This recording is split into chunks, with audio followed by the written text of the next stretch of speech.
Karma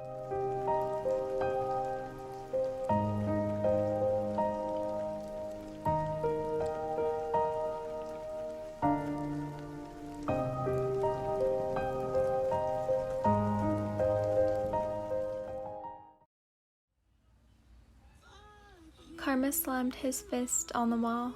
His other hand crumbled his test paper. His face was twisted, and he knew he looked pissed. Asano walked past him with a playful smile. "What's wrong, Akabane? She do it again?"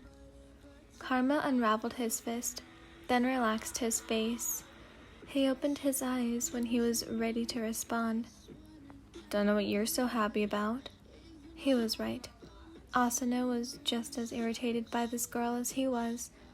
He was just better at hiding it. "What's her name again?" Asano leaned back and propped one leg on the opposite wall Karma had punched. He focused intently on the piece of large border paper in front of him and glared at a single name. Hamilton. Karma grit out, though his face looked calm. The inside of him was still radiating with embarrassment. "She's a foreigner, right?" Karma laughed bitterly. "Don't pretend you don't know who she is." Asano laughed as well. "Yeah, okay, so what if I do?" "She's been doing this for 2 years. You seriously don't have a problem with her?" "Akabane, did I have a problem with you?" Karma smirked. "Well, it did seem you were a little threatened." "Right, but that was because I knew you were almost as good as me."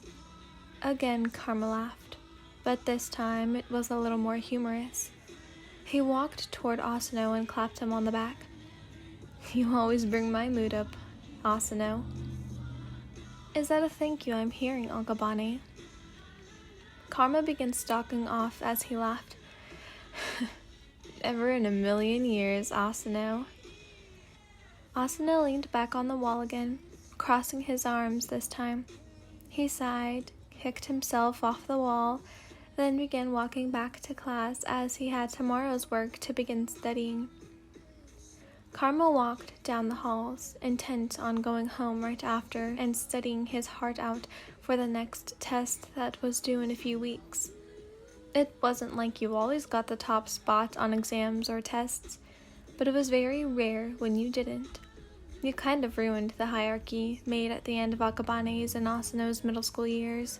They hadn't planned for a smart transfer, a very smart transfer.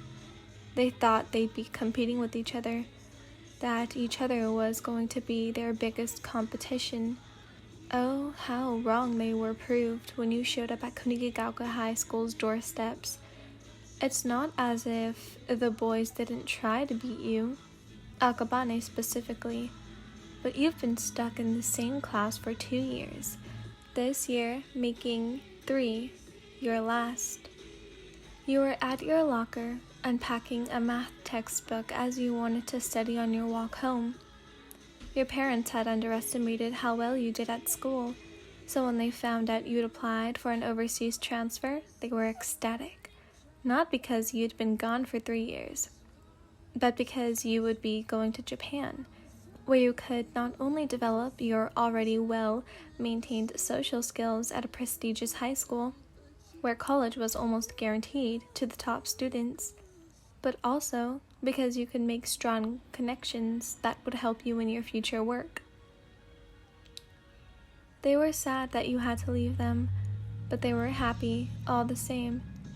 It made you happy, made you feel like living by yourself overseas would be okay. That was until your school had its first test. You had heard that Japanese schools only really cared about exams, but this school seemed to take every quiz seriously, as expected of a prestigious school. You mumbled, watching everyone watch you walk down the hallway after news had spread that you had the top high score. You were stopped by multiple people in your grade that day and congratulated. It felt good, but it was harder to make friends after you continued getting the top high score. Eventually, someone else, a boy in your class named Gakushu Asano, gained the title number 1.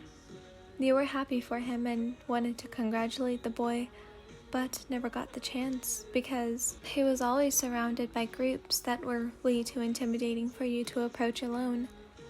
On the next test, a boy named Akabane gained the #1 position, and from then on, the title was reserved for the 3 of you. No one else ever came anywhere near close enough. You were always first or second, though, never third, which made you a little proud. You shut your locker door, swung your bag over your shoulders, and fisted your textbook. Footsteps approached the empty locker hall. Everyone had already gone home for the day. You wanted to stay a little and get your homework done before heading home. As always, there were 6 other boys who stayed after as well. None of you ever spoke to each other, always focused on your own work. Most of the guys went home after an hour, some after an hour and 30 minutes. You stayed until you were finished. You assumed, and so did your fellow top placeholders. You hadn't seen the paperboards that announced the recent test scores. You always waited until you went home so you could mull it over with no one there to watch you. Today, you were allowed to be proud. Today was a win. You felt your smile tug as you raised a fist in the air. "I did it," you said. "Hey." The person's footsteps that had echoed before appeared before you as you spun on your heel. It was Akabane. You'd admired him from afar for so long. You've never had the courage to speak to him, though. Looking around, you eventually pointed at yourself. "Me?" Akabane looked a little annoyed. That was usually the emotion that was intertwined with rolling eyes. "Yes, you. Who else would I be speaking to?" His voice made your heart flutter. It was a strange feeling. Your pale cheeks heated. Is there something you need?" you asked, looking down, brushing your cheek with your forefinger. "Yeah, I have a question." He stalked up to you, more confident than you'd ever seen him. As he unintentionally backed you up against the lockers, your eyes looked up at him and met his again. Neither of you said a word for a hot second. Your face was flushed. Akabane looked skeptically at the change in color. He noticed how close he was, cleared his throat, and backed up. Looking away, he apologized, and you noticed the faint redness on his cheeks. It was cute and made you weak in the knees. Your hands closed and opened as the need of squeezing his cheeks became a little too much to handle. "Anyway, I have a question," he repeated, still looking away. "Uh-huh." You nodded, swallowing your dry throat. "What are you doing tomorrow?" he asked. NASA might as well have taped you to a rocket and sent you up into space, because that was less terrifying than this conversation you were in, unable to get out of. Although you weren't sure you hated it. "It's Saturday," you mumbled, somehow able to find your voice through all the thoughts going through your mind. "So I'll be at home." "Studying?" He sounded hopeful, but not in the normal kind. More like he was trying to hide the fact that your answer would have a major impact on his mood. "Yeah." A small smile broke out across his face. "Where do you live?" "I don't give up my address to strangers." You stood a little taller after the words came out. He looked at you fully now, a playful grin spreading across his face, as if he were more comfortable in a conversation like this rather than the intensity of the one before. You had to admit, you were with him on that, but it still didn't change the fact that you hardly knew him. "But I have your number." He pulled out his phone, and sure enough, the number he had under the contact name Belle was yours. "I'm not a stranger." You looked at him, bewildered. How did you get that? He pulled his phone away and shook his finger in your face. I'll message you, okay? You can send it to me tomorrow. Why would I do that? Now you looked skeptical. Akabane walked toward you. Again, your back pressed against the locker. His face was as close as it had been a few minutes ago, but this time it was intentional. His smile proved that. Because if you don't, I'll just follow you home and show up at your doorstep at the crack of dawn and force you to let me in. You shook your head. You're insane. For a second, you thought his eyes changed, but in that same second, they were back to normal. However, you knew in your heart that you hadn't just imagined it, or it wasn't a trick of the light, but instead of deterring you, it intrigued you even more. Just who was Karma Akabane? Something like that, yeah. A smile tugged your lips upward. You leaned in, inches from his mouth, still watching his mercury eyes watch your blue ones. You stay still for a second, hearing his breath hitch. It made you excited. The fact that you could do this to him. Your lips quirked up even further as you leaned further in, passing his lips, whispering right above his ear. Karma. You felt him shiver, and you reveled in it. That's quite familiar of you, Hamilton. Is it, though? I thought we weren't strangers. He chuckled, and the craving for him to do it again swirled through your body. Right? Yes. What do you want? You watched him bite his lip. You wanted to laugh. Sure, it was a little cruel, but again, as you had thought before, he was interesting.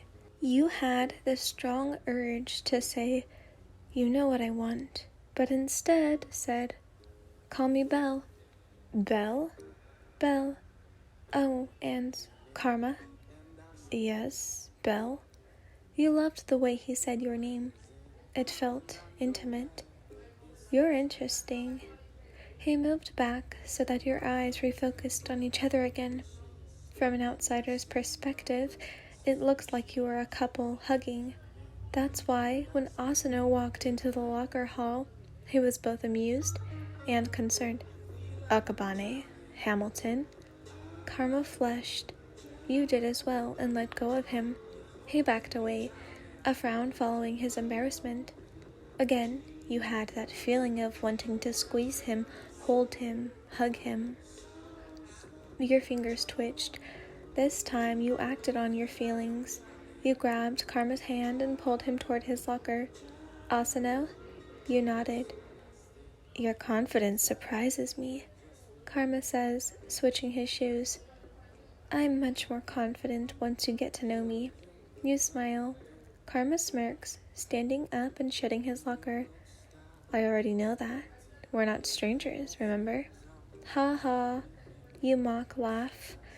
As you walk out at the front entrance, Karma's phone goes off. He checks it, and you grin humorously. I'll see you tomorrow at 12. Or the crack of dawn. He yells back. You give him the finger, and he chuckles to himself, walking in the opposite direction. He clicks on the settings to your profile and attaches the photo he took of you when he'd first approached you and you'd gotten nervous.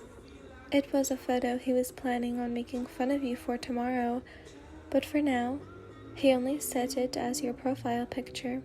Your brown hair covered some of your freckles and most of your face, but your blue eyes were as clear as day.